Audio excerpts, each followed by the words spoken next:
Well, good morning, ladies and gentlemen, and welcome to the TravelMole broadcast during this pandemic time of COVID. But today I'm delighted that we're going domestic. We've got a UK-owned business which are going to be talking to us, Penvith Barns in the West Country. And welcome Andrew Nicholson, who is the owner of the business.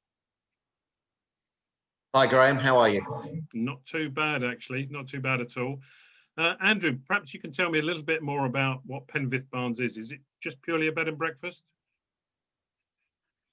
No, we've got the obvious 4-room bed and breakfast in a converted 16th century Grade 2 listed barn in a nice rural part of Cornwall, but only 250 metres from the coast and the southwest coastal path. But we've also got just over 3.5 acres. We've got a couple of cottages with two bedrooms in each, a double and a couple of twins.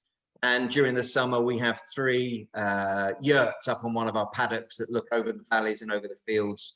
You've got views there for 20 odd miles over the rolling countryside, again, so close to the coastal path. So we've got a nice little offering down here with some livestock, with some sheep and goats and chickens. So living the good life, I think some people call it.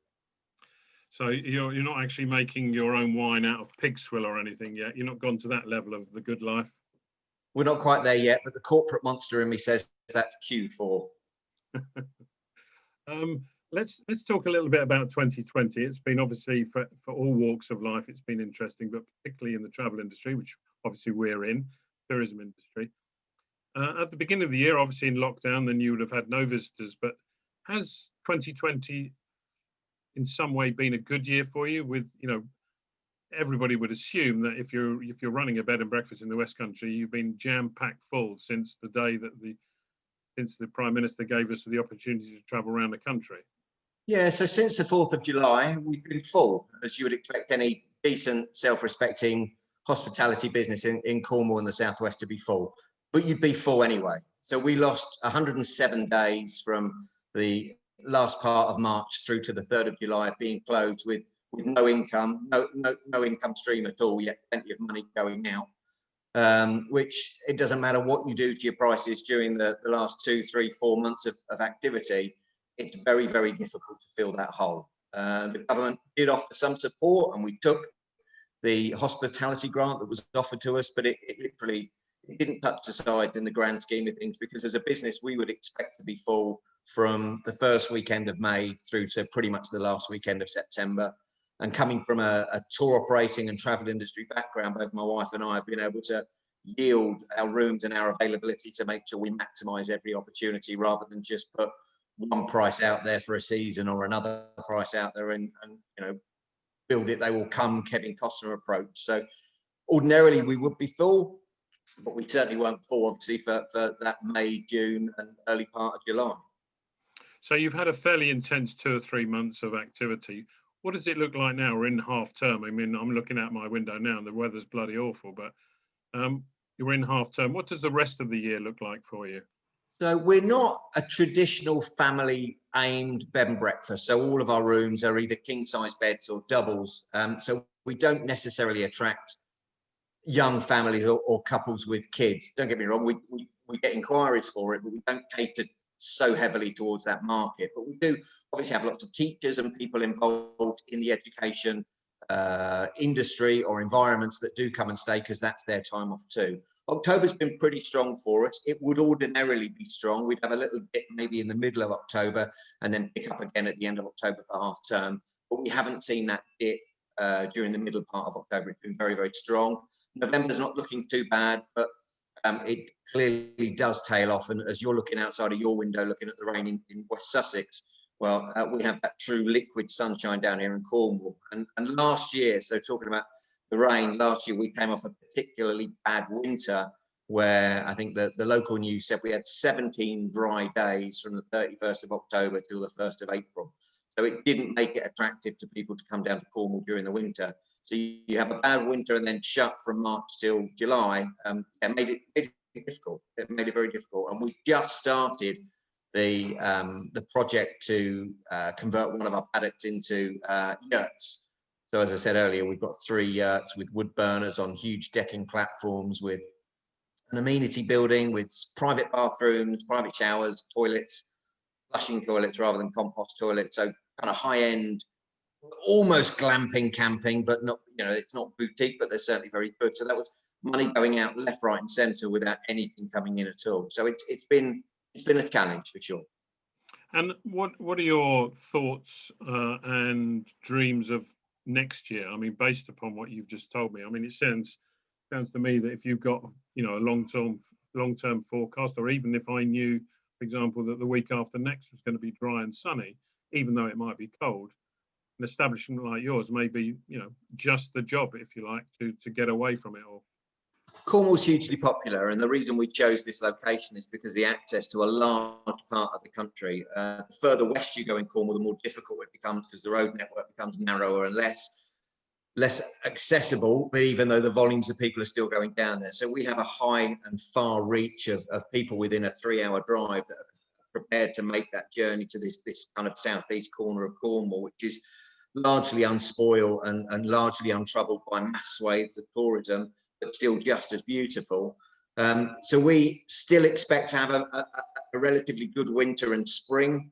And obviously we would expect the summer to be just as strong as our previous summers have been too, as long as the lockdown rules aren't changed too much and the rules of 6 and everything else that the government seem to make up and put out there as things for us to kind of comply with. Okay, well, let's just look a little bit about, the government and their performance with regard to travel and tourism. First of all, have you had much assistance, and I don't necessarily mean financial assistance, but assistance, help, advice from both your local and regional tourist boards? Do you have much interaction with them? No, we've had nothing. There's been no communication whatsoever and no offers of support. But that said, we've not actively gone out to seek it either. Both my wife and I are moderately smart people with a decent commercial background, so we know how to distribute, promote, price, and attract guests accordingly. One of the big challenges that we've had is filling the whole of our international tourists and international guests, which we would traditionally get a significant number during the spring and autumn periods. And what's your candid opinion of the government's behaviour on this? I mean, do you think they've done a good job in terms of keeping people out that potentially could bring COVID in, or do you think it's an unmitigated disaster and it's a mess and there's the mixed messages and so on? I think it's a good mixture of all of the above. I don't think it's a bit like that internet book for dummies. There's no book for dummies or politicians of how to deal with a pandemic of something like this either. They're never going to win everyone over. I think the compliance of the population for the initial lockdown was very, very good. But it's just such a challenge. I don't know whether any political party would do better or worse. The messages clearly are mixed.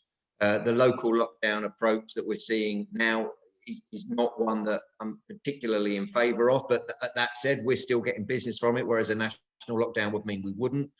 But you've just seen France go into lockdown. Germany seem to think they're going to a national lockdown. Spain seems to be doing a regional lockdown from what we can understand as well. So, Graham, I don't really know what the answer would be. And there'll clearly be a lot watched out when they do the autopsy is probably the wrong word, but they'll do a lot of kind of scientific reviews of what they could have done and should have done. But the large part of it is about compliance, and we know as an island nation we're pretty compliant up to a point, but there seems to be a growing amount of flat earthers out there that don't believe it exists and therefore want to flout the rules and keep social hugging without masks.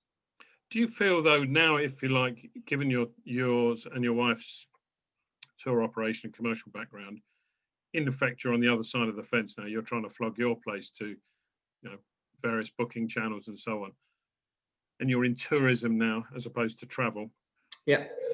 Do you feel that the government has got a good grip on it, that they should have actually? I mean, you see a lot of media coverage of hospitality and pubs pleading, about their plight because their pubs are shutting at 10 o'clock, whereas some businesses like yours have almost overnight lost 25% of their business because of no overseas visitors. You lost the first half of the year with no income whatsoever. Do you feel that the government really understands travel and tourism properly? No, they don't. They really don't, and they're kicking themselves in the foot with even just the simple loss of the most easy to collect tax that, as a travel industry person, we know about, which is air passenger duty. That was just money for old broke, and they're losing that left, right, and centre. They don't have a clear plan in terms of how to get people to be compliant in the sense of traveling or social distancing. What we've seen down here in the West Country is there was, just looking at some just kind of simple statistics, Cornwall normally sees around 2 million people come and visit it between Easter and the half-term holidays.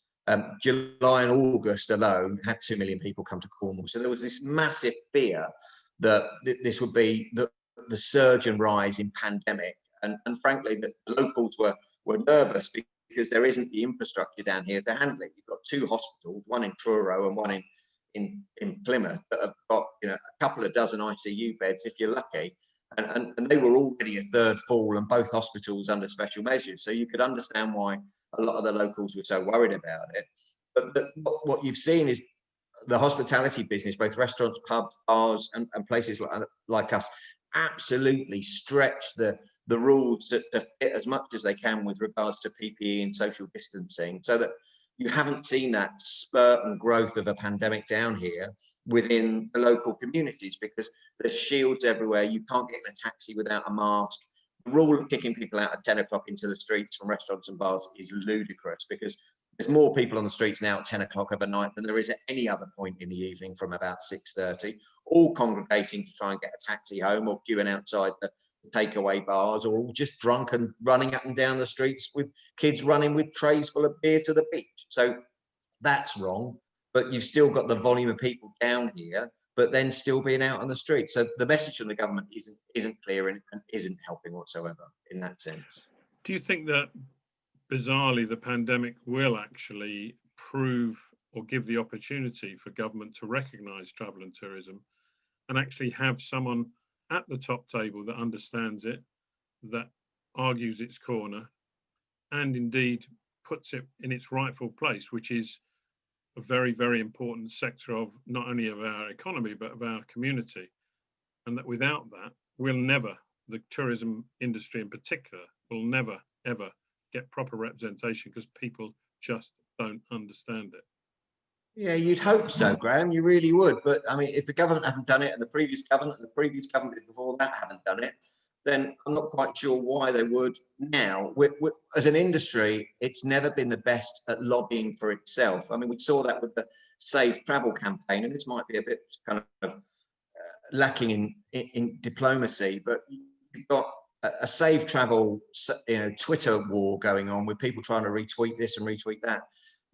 You have one guy with a gym in Liverpool raise more cash and more people signing up to the Save the Gyms in Liverpool and crowdfunding to restore his losses than the entire travel industry got from a Safe Travel Twitter fest. And there just isn't that spearhead of lobbyists within the travel industry to get that person at the top table. And there should be, because it's such an important industry. But do you think that, I mean, I think that's a very important point, because the travel industry and the tourism industry is very conservative with a small c in terms of its approach. You're in the heart of an agricultural land.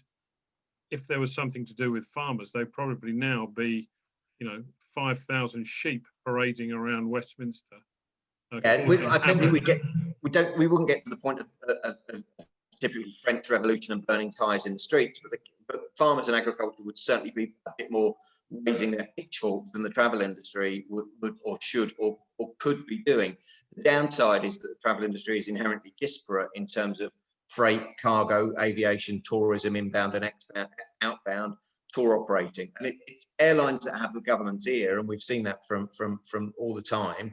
But it's the airlines and airport authorities that do have that access that should be lobbying for more airport testing, whether it be inbound or outbound, rather than the tour operators. We should be supporting those airlines, or you should be supporting those airlines to get those lobbyists to get active and work harder in Westminster, because it's clearly not happening as much as all the efforts out there. And again, it's maybe not sensitive of me to say, because I'm now the other side of the fence, as you pointed out, but tourism is still hugely important, as I mentioned earlier. Yeah. Overseas tourism for us is a massive part of our business. So 25% of our guests are international, and not just from Europe. So they'll come from all over the world. They'll come from people that have got family roots in Cornwall, or just want to see where pole dart walks. I mean, it could be all sorts. And we're missing a very, very valuable part of our business because equally they pay more. And like, you know, if you look at the German market, without being too stereotypical, Germans love the breakfast at 8:30. They go out all day, they come back late. You know, they're the perfect guests. They don't laze around and hang around having a bit of jam on toast at 10:30 in the morning and missing what this glorious county's got to offer. Good. Well, thank you very much for your time, Andrew. It's all very, very, very interesting listening to you now in your new guise, or not that new anymore, but that guise of product owner in the West Country. I hope that people do take a slightly more radical view in the tourism and travel industry, so we do have someone at the top table. I'm not sure a Twitter storm is really cutting it. And I wish you the very, very best of luck for 2021. And maybe we should have this conversation again in 6 months' time and see how you get on. Would love to. Thank you, Graham. Been a pleasure talking to you. Cheers.